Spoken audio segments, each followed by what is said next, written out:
નમસ્કાર, આવાજ જનતા કી માંથી હું દતેશ ભાવસાર આપનું સ્વાગત કરું છું.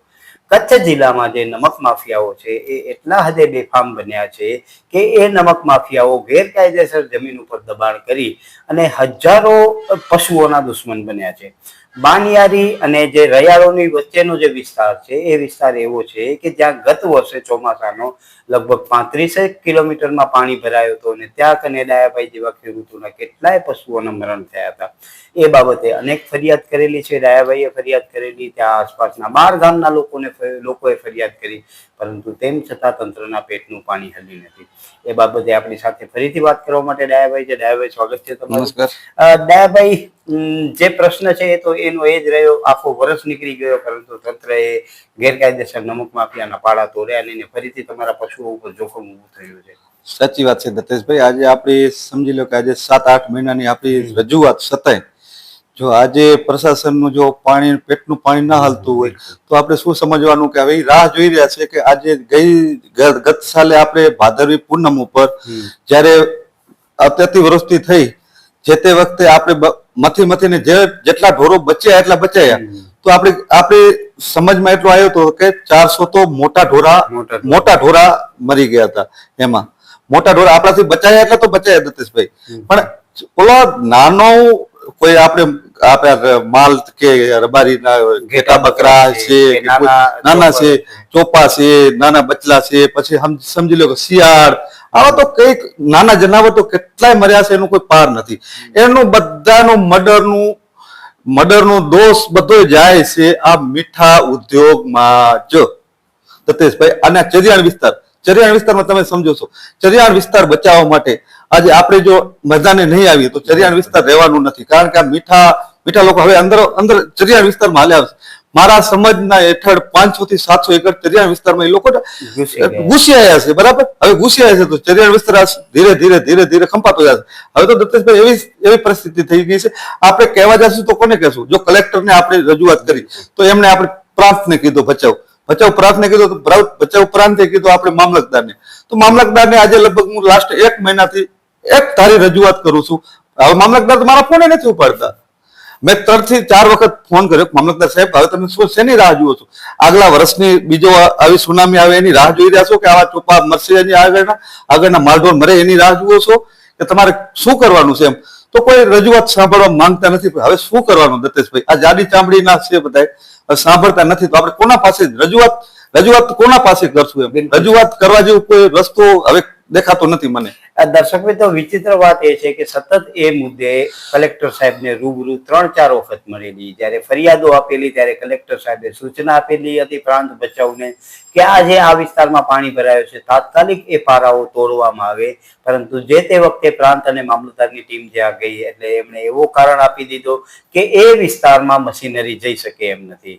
નમક માફિયાની સાથે આ લોકોની એટલી સાંઠગાંઠ છે કે એ નમકના પારા ઉપર જે ભૂમાફિયા નમક માફિયાઓ છે એમની મશીનરી જઈ શકતી હોય, પરંતુ ખેડૂતના ઢોરોને બચાવવા માટે સરકારી મશીનરી ત્યાં જઈ શકતી નથી.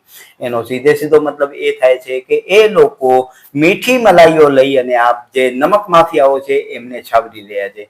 ખાસ કરીને એનો ઉલ્લેખ એટલા માટે કરવામાં આવે કે 2023ની અંદર સર્વે એન્ડ સેટલમેન્ટના નામે લગભગ 25 થી 26,000 એકર જમીન જે સેન્ચુરી છે, વન્યજીવન અભયારણ્ય છે, એનામાંથી બાદ કરવામાં આવી. જ્યારે કે સેન્ચુરી 1986માં બનેલી હતી અને સર્વે સેટલમેન્ટની કામગીરી 2023માં થાય છે.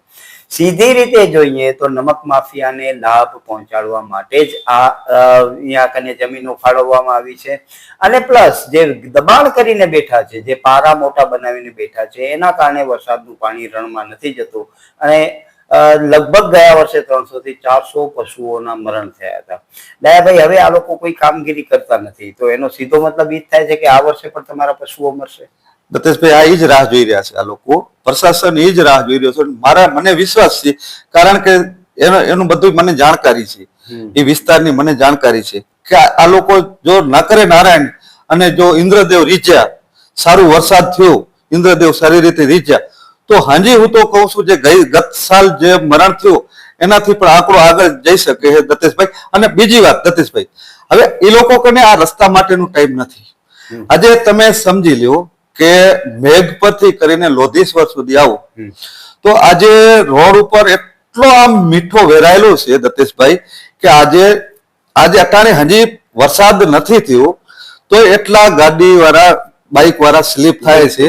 હું તો પ્રશાસનને એમ કહું છું કે એક બે વખત તમે બાઇક લઈને નીકળો, બાઇક લઈને મીઠા વાળાઓ તમે બાઇક લઈને નીકળો તો તમને ખબર પડશે કે કોઈ ગરીબ માણસના છોકરા કે કંપનીમાં ટિફિન લઈને જતા હોય એના પડી જાય તો એના બાલ બચ્ચા રખડી જશે, એનું પ્રાસટ તમને લાગશે. આ ભૂ માફિયાઓ સમજી જાવ તો સારું છે, નહીં તો એક ભાવ જીવવો છે, બે ભાવ નથી જીવવો. પૈસો કોઈનો થયો નથી, થવાનો નથી, અને કઈક ઇન્સાનિયતના નાતે કઈક કરવું. દર્શક મિત્રો, વિચિત્ર વાત એ છે કે જે પણ ઉપરના અધિકારીઓ છે એ બધાને ખબર છે કે શું સમસ્યા છે. જે નમક માફિયા છે, નમક માફિયાના પારા બનેલા છે. વિચિત્ર વાત એ છે કે જ્યારે ચોમાસાનો સમય આવે છે ત્યારે એમનો નમક બનાવવાનો સમય હોતો નથી, નમક બનતો નથી. તે છતાં માત્ર પારા તોડી નાખે તો પાણી વહીને રણમાં જતો રહે એવું પણ જો નમક માફિયા ન કરી અને ખેડૂતો અને પશુપાલકોના જીવના દુશ્મન બનતા હોય તો મારી દ્રષ્ટિએ એ નમક માફિયાને આપણે હત્યારાની ભૂમિકા પણ કહી શકીએ. ખાસ એટલા માટે છે એમ કે ગીદાયાભાઈએ જેમ કીધું કે ગયા વર્ષે 300 થી 400 પશુઓના મરણ થયા, પરંતુ માત્ર પશુઓના મરણ થયા એટલે સુધી જ આ વાત સીમિત નથી. કેમ કે પારા બનેલા હોય અને વરસાદના પાણી ખેડૂતના ખેતરમાંથી બહાર નથી જતા. એના પરિણામે હજારો એકર જમીન એવી છે કે જેનામાં ખેડૂતનો પડેલો પાક પાણી ભરાઈ જવાના એટલે વોટર લોગિંગના કારણે એ પાક નિષ્ફળ જાય છે અને એ ખેડૂતોને મોટા ભાગે જે એમની રોજીરોટી છે એનામાં, અને બીજો ખેડૂતોનો પાક એ હોય છે કે એમના જે ઢોરો હોય, પશુઓ હોય એના માટે ચારો કરતા હોય એટલે એ ચારો પણ નિષ્ફળ થાય છે. એટલે ખેડૂતો પશુપાલકોને ડબલ માર પડે છે. એક બાજુ એમની ખેત પેદાશ નથી થતી અને બીજી બાજુ પશુપાલકોને ચારો પણ નથી મળતો. આ પરિસ્થિતિમાં જોઈએ તો આ પરિસ્થિતિનું જ્યારે નિર્માણ થાય ત્યારે તંત્ર ખૂબ જ મોટી મોટી સુફિયાની વાતો કરે છે. કલેક્ટર સાહેબ તો આદેશ આપી દે છે, પરંતુ પ્રાંત બચાવ અને મામલતદાર બચાવ તથા એમના સર્વેરો છે એમને કોઈ જ તસદી લીધી નથી. એ વિસ્તાર ઉપર જવાની પણ તસદી નથી લીધી. હાલ જ હવે આ એપિસોડ રેકોર્ડ કરીએ છીએ એના પહેલે પણ મામલતદાર જોડે વાત થઈ ત્યારે એમણે પણ એવું કીધું કે હું સર્વેયરને ત્યાં મોકલું છું. એનો સીધો મતલબ એ છે કે ગયા વર્ષે ચોમાસામાં 300-400 પશુ મર્યા, એમને આ લોકોએ કોઈ જ ગંભીરતાથી લીધો નથી. એના પરિણામે હવે તેઓ કાર્યવાહી ચાલુ કરવાના છે.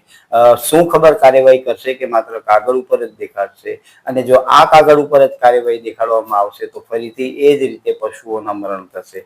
કેમ કે આપણા દેશમાં હાલમાં સરકારની તમામ નીતિઓ જે બને છે એ માત્ર બે ઉદ્યોગપતિઓ માટે જ બને છે, ખાસ કરીને રાષ્ટ્રીય જમાઈ ઘોષિત થયેલા છે એમના માટે જ બને છે.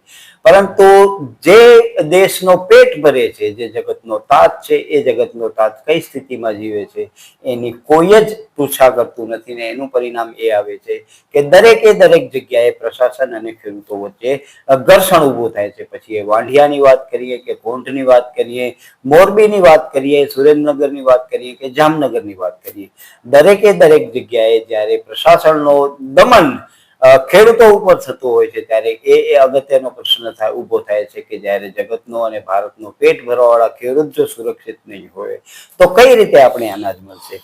દયાભાઈ, ઘણા બધા એવા પ્રશ્નો પણ ઊભા થયા. ઘણા બધા ખેડૂતોએ એવું પણ કીધું કે ભાઈ હવે તો પરિસ્થિતિ એવી થઈ છે કે ખેડૂત માત્ર હવે પોતા પૂરતું જ અનાજ પકવે અને જો આ બધું બંધ કરી દે તો પ્રશાસનની આંખ ખુલશે. તમારું શું માનવું છે? સતીશભાઈ, અટાણું પ્રશાસન આ જ ઈચ્છે છે. અટાણું પ્રશાસન આ જ ઈચ્છે છે. તમે વિદેશથી માલ મંગાવશો તો સરકારની નીતિ એવી છે, વેપારી નીતિ છે. બિલકુલ વેપારી નીતિ છે. જો આયાત કરશે એ લોકો, આપણે અહીંયાથી માલ નહીં જાય તો આપણા ખેડૂતો કદાચ માલ સમજી લો કે આપણે ઇમ્પોર્ટ કરશું તો ખેડૂત ક્યાંક સુખી થઈ જશે. એ લોકો આ ઈચ્છતા નથી. પછી વાત રહી આપણે તમે વાત કરી અદાણી અને રિલાયન્સની હાઈ ટેન્શન લાઈનની, તો હું એ જ કહું છું, હું કાંઈ બીજો કહેવા નથી માંગતો સરકારને. સરકાર પાસે એટલું જ મારી વિનંતી છે કે ભલે તમે આપો એની ના નથી, પણ એક વખત ખેડૂતને એમ કહો કે ખેડૂતના પશુઓ કંપનીમાં જવા દે. બરાબર? એક પશુ જો ખેડૂતનું કંપનીમાં જશે તો એ લોકો શું કહે છે? આમ છે તેમ છે, સમજી લો. અને બીજી વાત દત્તેશભાઈ, કે હવે ખેડૂત એટલો ત્રાસી ગયો છે આ લોકોથી, હવે નથી ઘરના કે નથી ઘાટના. બરાબર? આપણે અત્યારે વરજવાણીમાં મને 2-3 દી પહેલા ફોન આવ્યો. મને કે સાલા 4500 રૂપિયા આપે છે એક ટાવરના 4500 રૂપિયા. સાહેબ 4500 નહીં, 45,000 રૂપિયા તો એનું ભાડું થાય છે મહિનાનું. 45,000 રૂપિયા. અને હા, અને એ ભાડા ઉપર આવી તો અમારે કોઈ આની વળતર થાંભલાની જોતી નથી. બસ અમાને જેમ આ મોબાઈલ ટાવર વાળા જે રીતે ભાડા પેટે રાખે છે એ જ પેટા ઉપર ખપ્પે એવી કાઢે હાઈ ટેન્શન લાઈન. એનાથી અમારે કોઈ વાંધો નથી, કારણ કે એ કમાશે એમ તો ખેડૂતે કમાવાનું છે. જો એની કમાણી છે તો ખેડૂતની કમાણી છે, એનું બિઝનેસ છે તો ખેડૂતનું બિઝનેસ છે. કારણ કે એના બિઝનેસ જો ઉપર આવશે તો એના છોકરા ક્યાં જશે? એના છોકરા શું રોડ ઉપર આવી જશે, ભીખ માંગશે? ખેડૂતનો દીકરો ભીખ ના માંગી ગયા દત્તેશભાઈ? દયાભાઈ, પ્રશ્ન એ છે કે જ્યારે પાણી ભરાય છે, સાવ સાદો સિમ્પલ 3 પાડા તોડવા છે, એ 3 પાડા તૂટી જાય. તમારા ચોમાસાનો સમય છે ત્યારે મીઠો પણ પકતો નથી, તો એ 3 પાડા તોડી અને પાણી નીકળી જાય, વરસાદી પાણી, એનામાં આ નમક માફિયા અને અધિકારીઓને શેનો તાવ આવે છે? તાવ એ આવે છે દત્તેશભાઈ, જો આજે એ તોડી નાખશે તો કાલે વળી પાછા અટાણે એ નથી ઈચ્છતા. એ અટાણે તમે એમ કીધું ને, તમે અટાણે વરહારાનું કોઈ કામ નથી થતું, એ વસ્તુ આપણે ગલત ઈચ્છીએ છીએ, ગલત છે એ વસ્તુ. ચોમાસાનું પાણી ભેરું થાય, એ લોકોને બોર કરેલા છે, બોર ઉતારેલા છે. જો અટાણે ચોમાસાનું પાણી ભરાશે ને દત્તેશભાઈ, તો એ લગભગ 3-3 ફૂટ મીઠો ચડી આવશે, પાકી જશે મીઠો 3-3 ફૂટ. એટલે એ લોકો પારા તોડી નાખે, એ નુકસાનમાં જશે. પણ એ ભલે એ મીઠો પકવા, સોનું પકવા, દત્તેશભાઈ આપણાને કોઈ મતલબ નથી. એક વસ્તુ કે એ એક અમારા ખેડૂતના ખેતરમાં ખારું પાણી ના આવવું પડે, અને મારા પશુઓ માટે રસ્તો કાઢી દે, અને ચરિયાણ વિસ્તારને છોડી દે. આ સરળ છે, પણ એ કરતા નથી. એ કરવા જશે તો કાલે એને આ સેડામાંથી ઓલા સેડામાં જવું છે, જઈ ન શકે, ઈચ્છતા નથી. અને આ ક્યાંક ને ક્યાંક મને એવું લાગે છે કે ક્યાંક ને ક્યાંક અધિકારીઓને બધાની મિલી ભગત, એવું મને દત્તેશભાઈ હવે લાગે છે. કારણ કે આટલા દિવસ હું પ્રશાસન ઉપર વિશ્વાસ હતો મને કે ક્યાંક ને ક્યાંક કોકને કાનૂન બધા એનું સરખું છે. પણ મને એવું નથી લાગતો કે હવે તો આ તો કીડા મકોડા સમજે છે, માલધારીને ખેડૂતને. બરાબર, એમ કે કીડા મકોડા ખાપે તેમ રેંજી નાખશું. કારણ કે જે આવી સફળમાં થાય, હવે આજે પોલીસ છે દત્તેશભાઈ, આ થાંભલા રહ્યા, હવે થાંભલા આવે તો એ લોકોને ભાડે. તો હમણાં મેં વાત સાંભળી કે હવે સરકારે એવું કાઢ્યું છે કે તમારે કે પોલીસ ભાડે લેવી હોય તો આ લોકો રિલાયન્સ વાળાને અને અદાણીને ભાડે આપે છે. હવે મેં વાત સાંભળી છે, મને ખબર નથી, પણ વાત સાંભળી છે. બરાબર, એ કે ભાડે આપે છે કરોડો રૂપિયા સરકારને મળતા હોય, પોલીસને ભાડે આપ્યું, અમારે ભાડે જુએ છે, અમને આપે. બે ધોકા મારે રિલાયન્સ વાળાને, અમારા ખેતરમાં થાંભલા નાખે છે. બિલકુલ, અમારે ભાડે જુએ છે, અમારા ખેડૂતને આપી દે, જેટલો ભાડું જોતો હશે એટલે અમે ખેડૂત આપી દેશું. દર્શક મિત્રો, તમે વિચાર કરો કે અમદાવાદમાં અદાણીનો જે એરપોર્ટ ઉપર પાર્કિંગ છે, ત્યાં તમે કલાકવાર ગાડી ઉભી રાખો, 150 રૂપિયા ભાડો. 30 વર્ષ માટે ખેડૂતના ખેતરમાં તમે થાંભલા નાખો છો ને એનું તમે ભાડું નથી આપતા. એટલે એનો સીધો મતલબ એ છે કે જે રાષ્ટ્રીય જમાઈ ઘોષિત થયેલા છે એના માટે એક કાયદા છે અને ખેડૂતો માટે બીજા કાયદા છે. ખેડૂતોને માટે ખોડ છે અને અદાણી માટે ગોળ છે. આ જે સરકારની નીતિઓ છે એ નીતિઓનો ખૂબ જ વિરોધ થાય છે, અને એનો પરિણામ છે કે સમયાંતરે દરેક જગ્યાએ સરકારી નીતિઓનો અને પોલીસ તંત્રનો ખૂબ જ વિરોધ થાય છે. આ પરિસ્થિતિમાં દયાભાઈ, હવે આ વર્ષે પણ જો તમારે ત્યાં પાણી ભરાશે બાનિયારીથી રૈયાળો ને આજુબાજુ વિસ્તાર, હવે આનું પૂરેપૂરો જમેદાર મીઠા ઉદ્યોગ જેના પ્લોટ હશે એના મામલતદાર શોધીને એના ઉપર ટોપલો ઢોળે. જેના હોય ને, હું નથી કહેતું, મામલતદાર શ્રીને કહું છું કે હું જ્યાં ગયો અહીંયા મામલતદારનું નામ લીધું છે, પ્રાંત મામલતદારને જવાબદારી સોંપી છે, કલેક્ટરે મામલતદારને સોંપી છે. હવે મામલતદારને હું બીજો હવે કાંઈ નથી કહેતો, મામલતદાર સાહેબને કહું છું એકવાર બાઇક લઈને લોધેશ્વર થી મેઘપર સુધી જઈ આવે. લોધેશ્વર સુધી મેઘપર જઈ આવે એટલે મામલતદાર શ્રીને ખબર પડશે કે આની રોડની સ્થિતિ શું છે. હવે ચોમાસું આવવાની તૈયારીમાં છે દત્તેશભાઈ, ચોમાસું આવવાની તૈયારીમાં છે, અને એમાં એટલા અકસ્માત દત્તેશભાઈ થશે ને એ માપ જ નહીં રહે. કારણ કે આટલો મીઠો જામી ગયો છે, અટાણે લગભગ 3-3 ઇંચ રસ્તા ઉપર 3-3 ઇંચ મીઠો જામી ગયો. અટાણે તમે બાઇક લઈને પાણી પડશે એટલે ભીંજાવાનું, એ ભીંજાશે, એ તો એક સ્લીપ તો થશે જ. પણ એ પ્લસમાં દત્તેશભાઈ જે આજુબાજુના ખેતરો છે ને એને બી નુકસાન કરશે. એના એટલે એ સમજવું પડશે. દર્શક મિત્રો, દયાભાઈ ની વાત આ બહુ જ અગત્યની છે, કેમ કે રસ્તા ઉપર જે મીઠાના થર જામી ગયા છે, વરસાદ પડશે એટલે એ મીઠા ઉપર પાણી પડશે, એ પાણી ખારું થશે અને બાજુમાં ખેડૂતોના ખેતરમાં જશે. એનો સીધો મતલબ છે કે જે રસ્તો છે એની આજુબાજુના જે ખેડૂતોના ખેતર છે એ તમામ ખારા થઈ જવાના છે. અને એનું પરિણામ એ આવશે કે જે હાલમાં જેટલી પણ જમીન ઉપર ખેતી થઈ રહી છે, બાગાયતી પણ હોઈ શકે અને અન્ય પણ હોઈ શકે, એ ખેતીમાં આવતા વર્ષે કે 2 વર્ષ કે 3 વર્ષમાં ખૂબ જ મોટો ઘટાડો થશે. અને ત્યારે ખબર પડશે કે આ જે નમક માફિયાઓ છે એ માત્ર આ એક જ બાજુ નહીં, સર્વત્ર કચ્છને અને જે ખેડૂતોને છે એને નુકસાન કરી રહ્યા છે. અને આવી જ સ્થિતિ જો રહેશે તો મને લાગે છે આવતા સમયમાં ખેડૂતોની સંખ્યા ઘટી જશે. કેમ કે ડાયાભાઈ, દેખીતી વાત છે, તમારી આવી સ્થિતિ છે, તમારા પછીની પેઢી ખેતી કેમ કરશે? દત્તેશભાઈ, કરવામાં ઈચ્છતી જ નથી, પણ કરશે શું? ચાલો કરશે શું? આ કંપનીઓ પાસે ગુલાબી ટિફિન લઈને જશે, સારા લાગશે. આપણી જમીન પડી હશે, ટિફિન લઈને જશે, સારા લાગશે. મારા દીકરા છે, મારી જમીન હશે અને ટિફિન લઈને ગુલામી કરશે, સારા લાગે? ના લાગે. અને કદાચ દત્તેશભાઈ હાલો, અરે ખેડૂતે મેલી પડી દીધી, સમજી લો, ખેતી મેલી પડી દીધી, તો આ જગતનું તાત કહેવાય. ખેડૂત એટલે જગતનું પેટ ભરવા વાળું છે. જો ખેડૂતના પેટ ભરવા વાળાને આવી રીતે રોન છે તો હું તો કહું છું એને 7 પેઢી સુધી, જે લોકો હશે 7 પેઢી સુધી એનું સારું નહીં થાય દત્તેશભાઈ. અને હવે બીજી વસ્તુ એક હમણાં સાંભળ્યું છે, પ્રકૃત આપણે ઓલો કે કેમિકલ હવે કેમિકલ મુક્ત ખેતી, ઓર્ગેનિક ખેતી, ખાતર યુરિયા ડીએપી ના નાખો, બરાબર? હવે હું કહું છું યુરિયા ડીએપી અમે બંધ કરી નાખી, હાલો યુરિયા ડીએપી બંધ કરી નાખી. હવે આ લોકો જે કંપનીઓ છે, સમજી લ્યો કે આપણે અહીંયા સામખિયારીથી બચાવ વચ્ચે એટલું અમુક કંપનીઓ કેમિકલ વાળી છે, એટલે કેમિકલ ખેતીમાં છોડે છે. આ પ્રદૂષણ છે. પછી તમે આ બાજુ જાઓ, તમે આમ પશ્ચિમ ગાંધીધામ છે કે આમ સમજી લો અબડાસા સુધી, એટલું એ બધા આખું નુકસાન કરે છે, કેમિકલ જ છે.